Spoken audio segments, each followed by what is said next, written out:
session, I'm going to explain some basic concepts under the head income from other sources.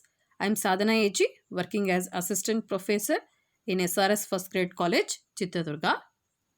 In income from other sources, as per section 14, the fifth and residuary head of income is income from other sources. This is the last head of income.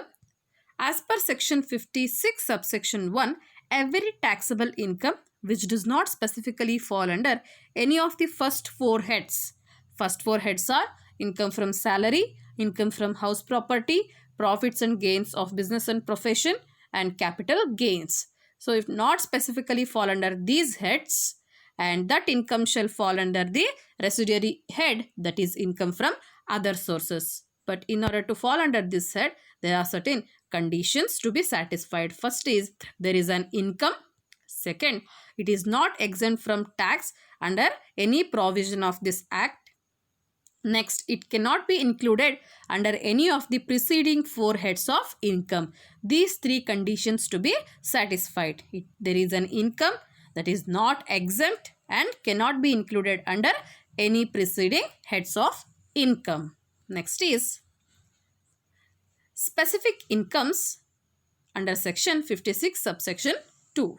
First is dividend as defined under section 2 subsection 22 of the act. Second is winnings from lotteries, etc.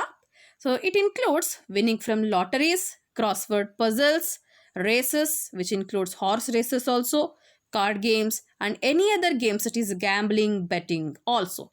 Next is employees' contribution towards staff welfare scheme.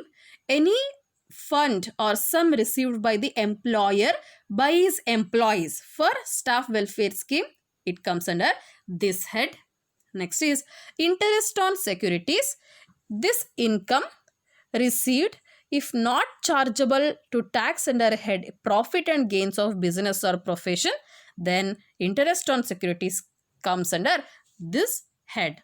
Next is rental income of machinery, plant or furniture. If machinery, plant or furniture is let on hire and it cannot be chargeable under the head profit and gains of business or profession, then that income comes under this head. Next is rental income of machinery, plant or furniture and also buildings. So if the machinery, plant or furniture and also buildings let on hire and that of buildings is inseparable for along with other assets, if it is inseparable, and that type of income if cannot be chargeable under the head profit and gains of business or profession, then that income also comes under this head. Next is sum received under Keyman insurance policy. Any sum which is received under a Keyman insurance policy, including bonus also. So if it is not taxable under the head profits and gains of business or profession, then that is considered under this head. Next is gift. So here again there are certain provisions and exemptions, but any gift which exceeds 50,000 rupees received on or after 1/10/2009 falls under this head.